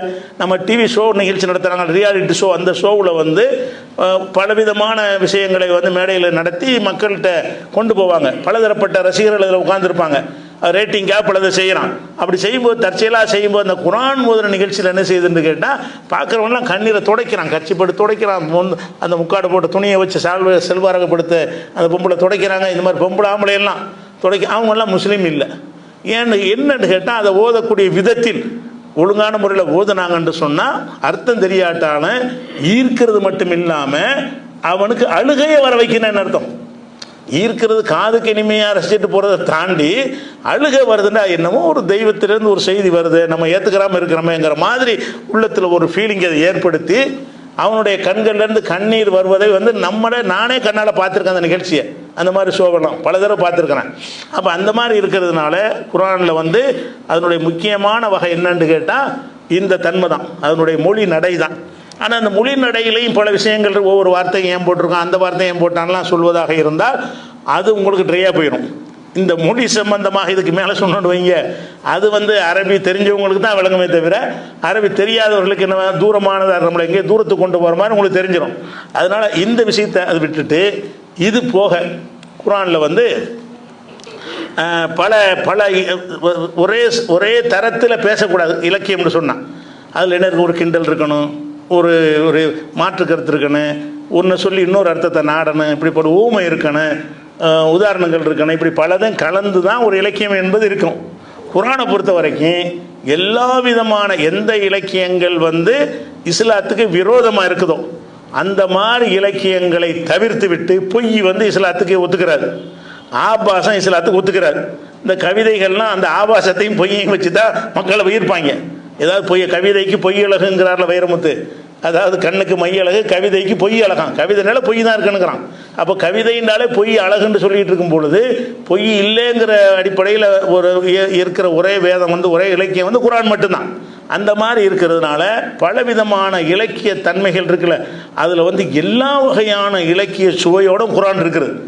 அதெல்லாம் மொழி தெரியாமல் இருந்தால் கூட நீங்கள் விலகி கொள்ளலாம். அதுக்கு மொழிபெயர்ப்பை பார்த்து கூட என்ன செய்யலாம், அதை உங்களால் விலகி கொள்ள முடியும். அப்படிப்பட்ட விஷயங்களை தான் நம்ம இந்த தொடரில் ஒன்று ஒன்றா என்னென்ன மாதிரி எல்லாம் பயன்படுத்தியிருக்கிறான்னு எடுத்துக்காட்ட போகிறோம். அதுக்கு எடுத்துக்காட்டுறதுக்கு முன்னாடி அந்த இலக்கிய வகைகள் சிலது இருக்குது. அதை தமிழில் நீங்கள் விளங்கிக்கிட்டால் தான் அதன் அடிப்படையில் நான் உதாரணங்களை எடுத்து காட்டும்போது உங்களுக்கு எளிதாக புரியும். அப்போ குர்ஆனில் என்ன செய்கிறது, இந்த இலக்கியத்தில் ஒரு வகை இருக்குது. என்னன்னு கேட்டால், ஒரு செய்தியை சொல்லும் பொழுது அந்த செய்தியில் இல்லாத ஒரு கருத்தை கற்பனையாக நுழைச்சி என்ன செய்வாங்கன்னா அதை சொல்லக்கூடியது இலக்கியத்தில் ஒரு வகை. எப்படி இலக்கியத்தில் வகை என்று கேட்டால், ஒரு தலைவர் வர்றார், உங்கள் ஊருக்கு வர்றார். வரும்பொழுது மழை பெய்யுதுன்னு வைங்களேன், இந்த தலைவரை வரவேற்பதற்காக மழை பெய்ததுன்னு வாங்க. மழை பெஞ்சது மட்டும்தான் நெசம். அவன் கண்ணால் எதைத்தான் பார்க்குறான், மழையைத்தான் பார்க்குறான். தலைவர் வந்தது பார்க்குறான். தற்செயல், ரெண்டுக்கு முடிச்சு போடக்கூடாது. தற்செயலாக ரெண்டு விஷயத்தை என்ன செய்வாங்க, முடிச்சு போட்டு சொல்வது இலக்கியத்தில் ஒரு வகை. அந்த வகையை குர்ஆன் தொடவே இல்லை. அது பொய் தானே. அது மழை பெய்ஞ்சுன்னு சொன்னால் மழை பெஞ்சதுக்கும் ஒருத்தன் வந்ததுக்கு ஏதாவது காரணம் இருக்குமா? சில விஷயங்களை பொருளை கையில் எடுப்போம், டக்குன்னு கீழே விழுந்துடும். இது இந்த காரியத்தை செய்யக்கூடாதுன்னு இறைவன் சொல்கிறான். இந்த பொருளை மௌசு கீழே விழுந்துருச்சு அப்படிங்கிறது. போய்கிட்டு இருக்கும்போது பூனை குறுக்க வந்துருச்சு, சகுனம் பார்க்குறது இருக்குல்ல, இதெல்லாம் இலக்கியம்னு வச்சுருக்கிறானோ. நமக்கு இது மூட நம்பிக்கை. ஆனால் இலக்கியத்தில் என்ன வச்சுக்கிறாங்க, அந்த மாதிரி அதாவது உதாரணம் என்ன செய்கிறான்னு கேட்டால், மழை பெய்யுதுன்னு இருக்குன்னா மழையை கிளம்பும்போது மழை பெய்ய ஆரம்பிச்சிடும். மழையே நீ போகாதுன்னு எனக்கு சொல்லுது அப்படிம்பாங்க. கவிஞன் என்ன சொல்லுவான், தான் கிளம்ப போவான். மழை வந்தவுடனே இந்த மழை என்ன சொல்கிறது, என்னை போகாது என்று தடுக்கிறது அப்படின்னு சொல்லிட்டு உள்ளே வந்துடுவாங்க. இந்த மாதிரி கவிதை எழுதுவது என்னது, அந்த சம்பந்தம் இருக்காது. சம்பந்தம் இல்லாத சம்பந்தப்படுத்துறதுன்னு ஒரு இலக்கியம் இருக்கிறது. இலக்கியத்தில் ஒரு வகை. அந்த இலக்கியம் அதுக்கு என்ன பேர் வச்சுக்கிறாங்கன்னு கேட்டால், ஒவ்வொரு நூலில் ஒரு மாதிரியா சொல்லிருக்கிறாங்க. தற்குறிப்பேற்ற அணி, தற்குறிப்பை ஏற்று அணி. நம்முடைய சொந்த குறிப்பை அதில் சேர்த்து சொல்லக்கூடிய ஒரு வகைன்னு பிரிச்சிருக்கிறாங்க. இது இலக்கியத்தில் எல்லா இலக்கிய நூல்கள்லையும் அந்த மாதிரி கோவலன் வரும்போது கொடி அசைந்தது, அதனால நீ வராத மதுரைக்கு என்று சொன்னதும் வாங்க. கோவலன் மதுரைக்கு வரும்போது இந்த அவரை கொண்டு விடுவாங்கல்ல, மதுரைக்கு வரும்போது இந்த கொடி அசைஞ்சான் பாண்டியன் கோட்டையில். அது என்ன சொன்னதான், நீ வராது போயிரு, கொடி அசைஞ்சு என்ன செய்ய போயிரு, அதை மீறி அவர் போனாருமாங்க. அதை கேட்டு ரசிப்பாங்க, பயங்கர இன்னும் அற்புதம், என்ன கற்பனை, இது மூடத்தனம், இது மடனம், இது மடத்தனம். அதுக்கு இதுக்கு சம்மந்தமே. அது கொடி தன்னால் ஆடுது, இவன் சாவணும்னு விதி இருந்திருக்குது. இவன் ரெண்டையும் ஜாயிண்ட் பண்ணி அந்த கொடியை அன்னைக்கு சொன்னிச்சா இல்லையா அப்படின்னு சொல்லி எழுது. அந்த மாதிரி கவிதைகள் இருக்குது. சிலப்பதிகாரத்தை எடுத்துக்கிட்டீங்கன்னா அந்த மாதிரிலாம் வரும். இது மாதிரியான விஷயங்கள் கவிதைகளில் சாதாரணமாக இருக்கும். அதை பாராட்டுவாங்க, புகழ்வாங்க. அதெல்லாம் ஒரு உயர்ந்தபட்ச தகுதியில் கொண்டு வச்சிருக்கிறாங்க. இஸ்லாத்தை பொறுத்த வரைக்கும் இந்த மாதிரியான ஒரு விஷயம் கிடையவே கிடையாது. குர்ஆனில் அதாவது இல்லாத ஒன்றை இணைச்சி சொல்றதுன்னா பொய்யா போயிருமில்லங்க. அதை ஒழிக்கத்தானே இஸ்லாம் வந்திருக்குது, மூட நம்பிக்கை ஒழிப்பதற்கு தானே வந்திருக்குது. இது சகுனம் என்கிற பெயரில் அதாவது சொல்லி வச்சிருக்கிறாங்க. அதே மாதிரி ஒரு ஊருக்கு போகிறோமா, அந்த பூக்களை பார்த்துட்டு இந்த பூக்கள் எல்லாம் இவரை புன்னகைத்து வரவேற்கிறதுமாங்க. அது பாட்டு பூ பூத்திருக்கு, இவனை வரவேற்குதான். பூக்கள் என்ன செஞ்சு புன்னகைத்து வரவேற்குதுமாங்க. அப்படி கற்பனை பண்ணினால் கவிஞன் திறமை உள்ளவன் அப்படின்னு சொல்லுவார்கள். இந்த மாதிரி என்ன செய்கிறான்னு கேட்டால், விளக்கு அணைஞ்சிருச்சுன்னு வைங்க, விளக்கு அணைஞ்சிருச்சு, நம்மளை இந்த காரியத்தை செய்யக்கூடாதுன்னு சொல்லுது. விளக்கு சொல்லுதான், டே நீ செய்யாத அப்படின்னு விளக்கு மெசேஜ் கொடுக்குறான். விளக்கு அணைஞ்சு ஒரு காரியத்தை செய்யும் பொழுது விளக்கு அணைஞ்சு போச்சுன்னா அவன் செய்யக்கூடாது. ஏன், விளக்கு சொல்லிடுச்சுல, விளக்கு ஒரு செய்தியை சொல்லியிருக்கான். இந்த மாதிரி நிறைய இலக்கியங்களில் இப்படியான வகையெல்லாம் சொல்லி அதை ஒரு புகழ்ந்து பாராட்டி அதுக்கு வியாக்கியானங்கள்லாம் எழுதிட்டு இருப்பாங்க. விரிவுரையாளர்கள் செய்வாங்க, என்ன கற்பனை பார்த்தீர்களான்பாங்க. இது மூடத்தனத்தின் பக்கம் மக்களை கொண்டு சம்பந்தமில்லாத சம்பந்தப்படுத்தின மூட நம்பிக்கை தானே அதை கொண்டு போகிறது. ஆனால் இந்த மாதிரி விஷயத்தை இஸ்லாம் கண்டிக்குது. எப்படி 7வது அத்தியாயத்தில் 131வது வசனத்தில் அல்லாஹ் சொல்லி காட்டினா, இந்த மூசா நபியுடைய சமுதாயம் இருந்தாங்க, அவங்களுக்கு ஏதாவது நன்மை ஏற்பட்டுச்சுன்னு சொன்னால் இது நம்மளால தான் ஏற்பட்டுச்சுன்றாங்க. ஏதாவது முசீபத்து தீமை வந்துருச்சுன்னு சொன்னால் இல்லை அந்த மூசானால தான். என்னைக்கு இந்த மூசா வந்தாரோ அன்னையிலேருந்து ஆரம்பிச்சுன்றாங்க. அப்படி சொன்னாங்களாம். மூசா வந்ததுக்கு துன்பம் வந்ததுக்கு என்ன காரணம், துன்பம் அவனுக்கு தனித்தனியாக வரக்கூடியது. வைத்த வலிக்குன்னு வைங்களேன், அந்த மூசா வந்ததுனால தான் வந்துருச்சு. அப்படின்னு மூசா நபியை பற்றி சொன்னாங்களாம். அதாவது ஒயின் துசுபிகும் செய்யத்தும், அவர்களுக்கு ஒரு தீமை ஏற்பட்டு விட்டது என்று சொன்னால் எத்தையருபி மூசா, மூசாவை சகுனமாக கெட்ட சகுனமாக ஆக்கி விடுவார்கள். மூசா மேலே பழிய போட்டுருவாங்க. மழை பெஞ்சாலும் மூசா தான், வெயில் அடித்தாலும் மூசா தான், வறுமை வந்தாலும் மூசா தான், வெள்ளம் வந்தாலும் மூசா தான். இவர் என்னைக்கு ஆரம்பித்தாரோ அன்னைக்கே எல்லாம் நாசமாக போச்சும்பாங்க. இதை எல்லாம் கண்டிக்க தான் செய்யறாங்க. அவங்க இலக்கியத்தில் உயர்ந்த தன்மைன்னு சொல்கிறாங்கல்ல, அந்த தன்மைக்கு இங்கே வேலை இல்லைன்னு எல்லாம் கண்டிக்கக்கூடிய விஷயமாகத்தான் குர்ஆன் இருக்கிறதே தவிர இந்த பொய்யான இலக்கியம் கிடையாது. அதே மாதிரி ஹூத் நபி போய் அந்த மக்கள்கிட்ட போய் பிரச்சாரம் பண்ணும் பொழுது காலு இத்தையர் நாபிக்க, நீ வந்ததுனால தான் எல்லாமே. அவங்க ஹூத் நபி இப்போ என்ன செய்கிறாங்க, ஒன்னால தான் அம்புட்டீங்க. எது நடந்தாலும் சரி, இந்த ஹூதுன்னு ஒரு ஆள் வந்தார்லப்பா, அது கொஞ்சம் நல்லா தானே இருந்தோம், அவர் என்னைக்கு இது அல்லாஹ் வணங்குன்னு சொன்னார், அன்னைக்கு பிடிச்ச முசீபத்துன்றாங்க. அப்படி சொன்னார்கள் என்று சொல்லி 27வது சூறாவில் 47வது வசனத்தில் சொல்லி காட்டுக்கிறான். அதே மாதிரி யாசின் சூறாவில் 3 தூதர்கள் ஒரு சமுதாயத்துக்கு அனுப்புவான். அவங்க சில துன்பங்களை அனுபவிக்க என்ன செய்வாங்க, இந்த 3 பேர் தான் மட்டும் காரணம், இத்தையர்னா பிக்கும், நாங்கள் உங்களை தான் கெட்ட சகுனமாக பார்க்குறோம், நீங்கள் வந்தீங்க முசீபத் ஆயிடுச்சுன்னு அவங்க சொல்கிறாங்க. இல்லை, இந்த மாதிரி விஷயங்கள் குர்ஆனில் இல்லைங்கிறது மட்டும் இல்லை, இதை மறுக்குது. குர்ஆனில் அந்த மாதிரி உதாரணங்கள் சொல்லப்படலைங்கிறது மாத்திரம் இல்லாமல் இப்படி சொல்வது மடமை, இது தப்பு என்று மறுக்கிறது. நபிகள் நாயகம் ஸல்லல்லாஹு அலைஹி வஸல்லம் அவங்களுடைய காலத்தில் இப்ராஹிம், ரசூலுல்லாஹ்வுடைய மகன் இப்ராஹிம், அவருக்கு ஒரு மகன் இருந்து சின்ன வயசில் பால்குடி பருவத்திலேயே இப்ராஹிம் இறந்துட்டார். இறந்த அன்னைக்கு கிரகணம், சூரிய கிரகணம் ஏற்படுது. என்னைக்கு இப்ராஹிம் இறந்து போகிறாரோ அன்னைக்கு என்ன செய்யுதுன்னா சூரிய கிரகணம், ஆகாயத்தில் கிரகணம் ஏற்படுது. மக்கள் என்ன செய்யறாங்க, அந்த கிரகணத்தை பற்றி அறிவுலாம் அந்த காலத்தில் கிடையாது. விளங்குதா, முன்னறிவு வானிலையில் சொல்லி அப்படிலாம் கண்டுபிடிக்க முடியாது. கிரகணம் உலகத்தில் எங்கே ஏற்பட்டிருக்கு, அந்த ஊருக்கு ஏற்பட்டால் அவனுக்கு தெரியும். கிரகணம் ஒரு ஊருக்கு வேற ஊருக்கு வராமல் இருக்கும், அது அந்த மக்களுக்கு தெரியாது. அவங்க ஊருக்கு நேரம் என்னைக்கு கிரகணம் வருமோ அன்னைக்கு தான் பார்ப்பானுவோம். அப்படி 10 வருஷத்துக்கு ஒருக்கா 15 வருஷத்துக்கு ஒருக்கா அவனுக்கு கிரகணம் வரும். அப்போ அதனால கிரகணத்தை பற்றி நாலேஜ் இல்லாதனால என்ன செஞ்சாங்கன்னு கேட்டால், இது இப்ராஹிமுடைய மரணத்துக்கு தான் வந்துச்சு. இதே மாதிரி இந்த மாதிரி டைப்பில் இந்த இலக்கியம் இருக்கிற தற்குறிப்பை ஏற்றி சொல்லக்கூடிய ஒரு அணி, அந்த அடிப்படையில் என்ன செஞ்சாங்கன்னு கேட்டால் சகாபாக்கள்லாம் இது இப்ராஹிமுடைய மரணத்தினால தான் கசபத்தி ஷம்சுலி மௌத் இப்ராஹிம், இப்ராஹிமுடைய மரணத்திற்காகத்தான் சூரிய கிரகணம் ஏற்பட்டது என்று சொல்கிறார்கள். அப்போ இஸ்லாம் இதை ஏற்றுக்கிறலைங்கிறதுக்காக என்ன சொல்லப்படுதுன்னு கேட்டால் ரசூலுல்லாஹ் சொல்கிறாங்க, இன்ன ஐயுஹன்னாஸ், மக்களே, இன்ன சம்ச உல் கமர, சூரியனும் சந்திரனும் லா என்கசிஃபானில் மௌத்தி அகதின், எவருடைய மரணத்திற்காகவும் அது கிரகணம் ஏற்படுறது கிடையாது. ஒலாலி ஹயாத்திகி, எவருடைய பிறப்புக்கும் வராது. ஒருத்தன் பிறந்தாங்க இருக்கிறது வராது, ஒருத்தன் இறந்தாங்க இருக்கிறது வராது. அதனால இது கிரகணத்தை கண்டால் நீங்கள் துவா செய்யுங்கள், அல்லாஹ்வை தொழுவுங்கள் ரசூலுல்லாஹ் சொன்னாங்கங்கிற ஒரு செய்தி புகாரியில் 1043வது ஹதீஸ்லையும், அதே புகாரியில் 1060வது ஹதீஸ்லையும் 1063வது ஹதீஸ்லையும் இந்த செய்தி இருக்கிறது. அப்போ இது என்ன செய்தி, இஸ்லாத்தை பொறுத்த வரைக்கும் இலக்கியத்தில் ஒரு வகையாக இருக்கக்கூடிய இந்த தப்பான இலக்கியம் தான் அது. இலக்கியவாதிகள் அது பேர் ரசிப்பாங்க. இது தப்பு, இது மூட நம்பிக்கை. ஒன்றுக்கு சம்பந்தம் இல்லாத ஒன்றை அதில் சம்பந்தப்படுத்தி பேசுதல் என்பது புகழ்வதற்காக, மன்னரை புகழ்வதற்காக என்ன செய்வாங்க, ஒரு ராஜா புகழ் மாதிரி அப்படி பார்ப்பாங்க. ஒரு வேப்பமரம் ஆடுமா, அந்த வேப்பமரம் ராஜாவை தான் புகழுதுன்றாங்க. இதை கேட்டாலும் சம்பந்தப்படுத்துறது, காசு வாங்குறதுக்காக வேண்டி, அந்த புகழ்ந்து செய்வதற்காக வேண்டி இல்லாத ஒன்றை சம்பந்தப்படுத்தி சொல்லக்கூடிய ஒரு விஷயங்கள் அது ஒரு அடிமைத்தனத்துக்கு ஒரு அடையாளமாக இருக்கிறது, மூட நம்பிக்கையாக இருக்குங்கிறத இஸ்லாம் ஒத்துக்கிறல. அதே நேரத்தில் ஒன்று இஸ்லாம் ஒத்துக்கிறது.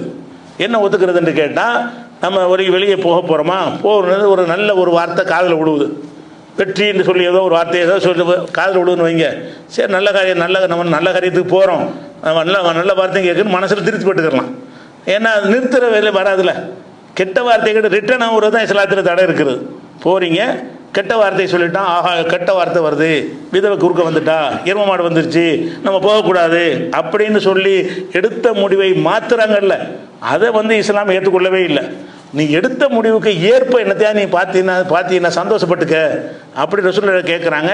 ஃபால் என்பது மட்டும் சகுனம் கிடையாது.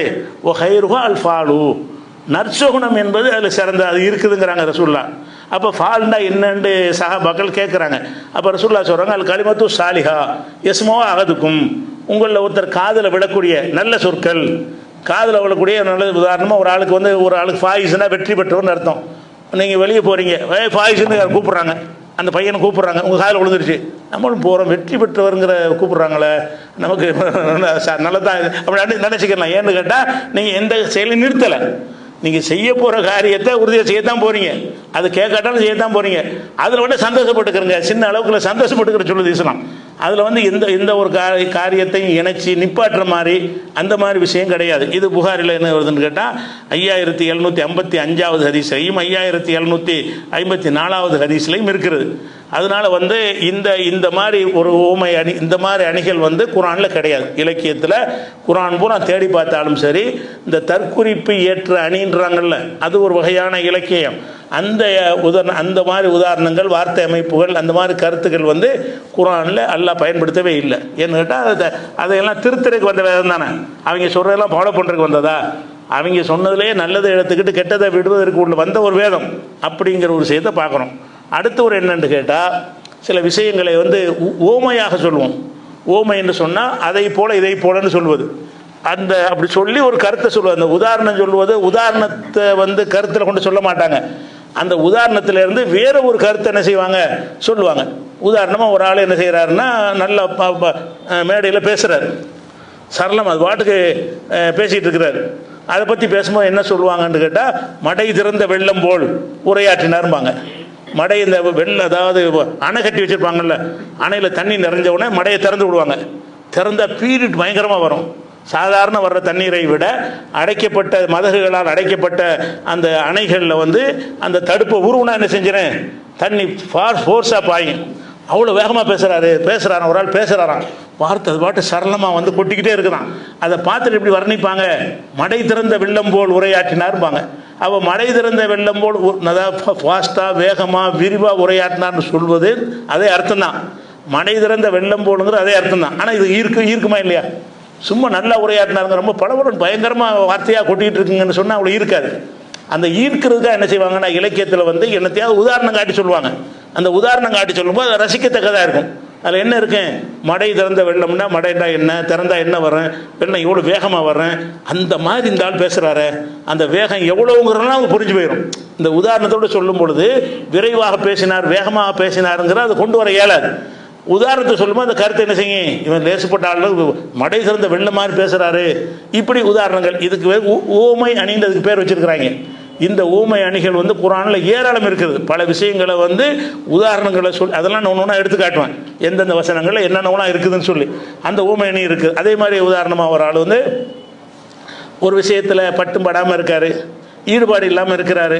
அப்படி இருப்பார்னா என்ன செய்வாங்கன்னு கேட்டால், அவர் ஒரு மந்திரியாக இருக்காருன்னு வைங்களேன், மந்திரியாக இருந்து லஞ்சம் வாங்காமல் காசு பணத்துக்கு ஆசைப்படாமல் ஒருத்தன் இருக்கான், கற்பனை தான் இருக்க மாட்டேன், ஒரு இருக்கிறான்னு வச்சுக்கிறோம். அப்படி ஒருத்தர் இருந்தான்னா என்ன செய்வோம், அவர் தாமரையில் தண்ணீர் மாதிரி இருப்பார் அப்படிங்கிறோம்.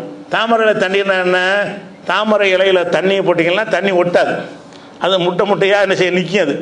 அது தடையெல்லாம் விட முடியாது. வெத்தலையில் போடுற மாதிரி, வாழை இலை போடுற மாதிரி, வேறு எந்த இலையிலையும் தண்ணி ஊற்றுனீங்கன்னா தண்ணி வந்து பறந்து கிடக்கும். ஆனால் தாமரையில் போட்டிங்கன்னு சொன்னால் அந்த தாமரையில் முட்டையாக தான் நிற்கும். தண்ணி சுட்டாக போட்டிங்கன்னா அது ஒட்டவே ஒட்டாது. அப்படி சாட்சியெல்லாம் கொட்டிடலாம், ஈரமே இருக்காது. தாமரையில் தண்ணி இருந்து அதை சாய்ச்சிட்டிங்கன்னா அந்த இலையில் ஈரம் படாது. அப்போ தண்ணி பட்டால் கூட ஒட்டாமல் இருக்குதுல்ல, தண்ணியிலே புழங்கினா கூட அந்த தண்ணி ஒட்டாத அளவுக்கு அந்த இலை அமைப்பு இருக்குதுல்ல, இது அந்த இலையில் உள்ள ஒரு தன்மை. இதை சொல்லி இதுக்கு 2-3 உதாரணம் சொல்கிறேன்னு கேட்டால், அந்த உதாரணம் காட்டி சொல்லும்போது உங்களுக்கு ஈஸியாக புரியறதுக்காக தான். அதில் உங்களுக்கு ஆதாரத்தை குரான்லேருந்து எடுத்து காட்டும் போது இன்னும் நல்லா விளங்கும். குரானுக்கு முன்னாடி என்ன செய்யணும்னா, அந்த வகைகள் நீங்கள் தெரிஞ்சுக்கணும், என்னென்ன மாதிரி வகையிலெல்லாம் குரானுடைய இலக்கியம் இருக்குதுங்கிறதுக்காக வேண்டி.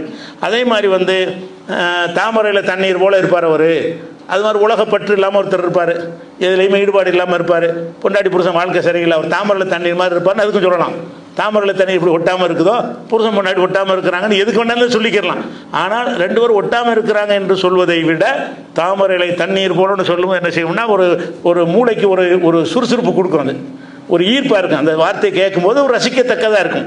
அப்படி இருந்தால் தான் நல்லா ஒரு குரான்லேயே இப்படி எல்லாம் அந்த ஸ்டைல் எடுத்துக்கல தான் செய்கிறான். அந்த ஸ்டைல் மனிதனுக்கு எல்லாம் கொடுத்துருக்குறான், அந்த அவனுக்கு நல்லா எடுத்துக்கிறான். அதே மாதிரி ஒருத்தன் வந்து என்ன செய்கிறான்னா, ஒரு விஷயத்தை நடக்கும்னு ரொம்ப தேர்தலில் போட்டிடுறான். போட்டியிடும்போது நம்ம தான் ஜெயிப்போம்னு நம்பிக்கை, எல்லாத்துக்கும் 5000 ரூபா ஓட்டுக்கெல்லாம் கொடுத்துட்டான். எல்லோரும் ஓட்டு வாக்குறி சொல்லிட்டாங்க, எல்லா பள்ளிவாசலுக்கும் போயிட்டான், எல்லா கோயிலுக்கும் போயிட்டான், எல்லோரும் உங்களுக்கு தான் சொல்லிவிட்டாங்க, நம்ம தான் ஜெயிப்போன்னு உறுதியாக நின்றானா தோற்று போயிடுவான். அப்போ அது என்ன உதாரணம் சொல்லுவாங்கன்னா, இலவு காத்த கிளி போலம்பாங்க. இலவு காத்த கிளின்னு சொன்னால் இலவுண்டா இலவம் பஞ்சு, இலவுண்டா இலவு இல்லை, இலவம் பஞ்சுக்கு இலவும்பாங்க. இலவம் பஞ்சு இருக்குல்ல, இலவம் பஞ்சு வந்து இப்படி தொங்கிக்கிட்டு இருக்கும்போது பச்சை அந்த வெள்ளரிக்காய் மாதிரி தொங்கும், வெள்ளரிக்காய் சைஸில் அது இருக்கும். அது கிளி என்ன செய்ய முடியும் சொன்னால் அதை பார்த்துட்டு ஒரு காய் இருக்கும் கொஞ்சம் நாளில் பழுத்தணும் ஒன்று திங்கலாம் அப்படின்னு அந்த அந்த இலவங்காயை காத்துக்கிட்டே இருக்கும். அதுக்கு பருவம் வந்த உடனே செய்யணும்னா வெடிச்சு பஞ்சு தான் வரும், பழம் வராது. காய் பழமாக தான் நான் எந்த காயாக இருந்தாலும் பழமாகும்ல, பழமாகவும் நினச்சிக்கிட்டு என்ன செய்யணும், வெள்ளரிக்காய் பழக்க போகுது அப்புறம் நாளைக்கு வந்து சாப்பிடுவோன்னு காத்துக்கிட்டு அப்படி கற்பனை தான், காத்துக்கெல்லாம் இருக்காது. இவங்கெல்லாம் ஒரு கற்பனையில் செஞ்சு அது என்ன செய்யலாம், ஒரு நம்பி ஏமாந்து போயிட்டான்னு சொன்னால் இலவு காத்த கிளி போல எப்படி இலவம் பஞ்சை வந்து பழுக்கும்னு நினச்சி ஏமாந்து காத்துக்கிட்டு இருந்துச்சோ அந்த கிளி, அப்புறம் ஏமாந்து போச்சோ, பழம் கிடைக்கலையோ, நம்பிக்கைலாம் வீணாக போச்சோ, அது மாதிரி போயிடுச்சுங்கிறது. எதுக்கு? எதெல்லாம் உங்களுக்கு நம்பி நடக்காமல் போயிடுச்சோ, எதிர்பார்த்த விஷயங்கள் எங்கே ஃபெயிலியர் ஆகிடுச்சோ அந்த இடத்துல என்ன உதாரணம் சொல்லுவாங்க, இலவு காத்த கிளியும்பாங்க. இதெல்லாம் இலக்கியத்தில் உள்ளது. இந்த மாதிரியான விஷயங்கள் குர்ஆன்ல நிறைய இருக்குது. இதுக்கு பேர் ஓமை அணி. ஓமைன்னா அது போல இது போலங்கிறோம்ல, இது போல அது போலன்னு சொன்னோம்னா ஓமைன்ற அர்த்தம், உதாரணம் காட்டுறது. அதே மாதிரி வந்து ஒரு கணவன் மனைவி வாழ்கிறாங்கன்னு வைங்களேன், அதில் 2 பேர் நண்பராக இருக்கிறாங்கன்னு வைங்க, அதை எப்படி சொல்லுவாங்க, நகமும் சதையும் போலம்பாங்க. நகமும் சதையும் பிரிக்க இயலுமா? நகம் வந்து அந்த சதையோடு ஒட்டிக்கிட்டு தான் இருக்கும், விலங்குதை பிரித்தோம்னா அது புண்ணாக போயிடும், காயமாயிரும். அப்போ நகமும் சதையும் எப்படி வந்து பிரிக்க முடியாமல் இருக்குதோ அப்படிலாம் பிரிஞ்சு தான் இருக்கிறாங்க. மனசால் ஒட்டி இருக்கிறத காட்டுறதுக்கு என்ன செய்வாங்கன்னு கேட்டால் நகமும் சதையும் போல இருக்கிறார்கள், அவங்கள பிரிக்க முடியாது அப்படின்ற, பிரிக்க முடியாதுன்னு சொல்வதை விட நகமும் சதையும் போல இருக்கிறார்கள்னு சொல்லும்போது ஒரு ரசிக்கத்தக்கதாக இருக்கும்ல. சும்மா எல்லாம் ஒன்றா சேர்ந்துருக்கிறான்னு சொல்வதை விட அந்த உதாரணத்தை சொல்லி ஒரு ஃப்ரெஷ்ஷாக ஒரு டானி குடித்த மாதிரி இருக்குது, அந்த மாதிரி வச்சு அந்த வார்த்தையை சொல்லும் பொழுது ஈர்ப்பு இருக்கும்ல. அந்த ஈர்ப்பு இருக்கிற காரணத்தை எல்லாம் ஒத்துக்கொண்டு என்ன செய்யறான்னு கேட்டால் அந்த மாதிரி உதாரணங்கள் வழியாக பல விஷயங்களை குர்ஆனில் சொல்லி காட்டுகிறான். அதே மாதிரி வந்து ஒருத்தனுக்கு ஒருத்தன் காவலாக இருக்கிறாங்க, காப்பாற்றிட்டு இருக்கிறாங்க, இவருக்கு ஒரு துணை அவருக்கு இவர் துணை அப்படிங்கிற மாதிரி இருக்கிறாங்கன்னு வைங்க. அதை ஒரு தாய் வந்து பிள்ளையை காப்பாற்றுன்னு வைங்க. இதெல்லாம் சொல்லும்போது என்ன செய்வாங்கன்னா கண்ணை இமை காய்ப்பது போலம்பாங்க. இந்த கண் இருக்குல்ல, இமை மாதிரி உலகத்தில் சிறந்த காவலன் கிடையாது. ஏன்னு கேட்டால் அது வாட்டுக்கு 24 ஹவர்ஸும் கண்காணிப்பில் இருக்கும். ஒரு தூசி வந்தால் டக்குன்னு முடிக்கணும். அந்த இமை இமையில் மேலே உள்ள அந்த கண்ணில் உள்ள அந்த தோல் அது என்ன செய்யும்னு கேட்டால் கண்ணுக்குள்ளே ஏதாவது வந்துடக்கூடாது என்பதற்காக வேண்டி எல்லா நேரமும் அது வந்து கவனிச்சுக்கிட்டே இருக்கிறது. என்ன செய்யும், ஒரு எறும்பு வந்தாலும் சரி, ஈ வந்தாலும் சரி, டக்குன்னு மூடிக்கணும். அதை கண்ணை காப்பாற்றுது, அதை கண்ணை இமை காப்பாற்றுவது போல இருக்கிறான். இதை வச்சு எதுக்கு உதாரணம் சொல்லுவாங்க, ஒரு மனுஷன் இன்னொரு மனுஷனுக்கு பக்கபலமாக இருக்கான், சப்போர்ட்டாக இருக்கிறான், அவனுக்கு எது வந்தாலும் விட மாட்டான், பாடி கார்டாக இருக்கிறான், அந்த மாதிரி ஏதோ ஒரு வகையில் அவனுக்கு உதவியாக இருக்கான்னு வைங்க. அதுக்கு என்ன உதாரணம் காட்டுவாங்க, கண்ணை இமை காப்பது போல அவர் காத்துக்கிட்டு இருக்கிறாரு, இந்த ராஜாவை வந்து அந்த அதிகாரி காப்பாற்றுறாருன்னு ஏதோ எதுக்கு வேணாலும் சொல்லலாம், அது சொல்லிட்டு போகிறது. அது மாதிரி வந்து ஒரு விஷயம் நடக்குது, அது நடக்குமா நடக்காதா, அங்கிட்டு போமான்னு தெரியலை, அதுக்கு என்ன உதாரணம் சொல்லுவாங்கன்னு கேட்டால் மதில் மேல் பூனைம்பாங்க. ஒரு மதிலுக்கு மேலே பூனை இருக்குது, இங்கிட்டு குதிக்குமா அங்கிட்டு குதிக்குமா யாருக்கு தெரியும், பூனை நடுவில் பூனை நிற்கிது, அந்த பூனை இங்கிட்டு வேணாலும் குதிக்கலாம் அங்கிட்டு வேணாலும் குதிக்கலாம், எந்த பக்கம் குதிக்குன்னு தெரியல.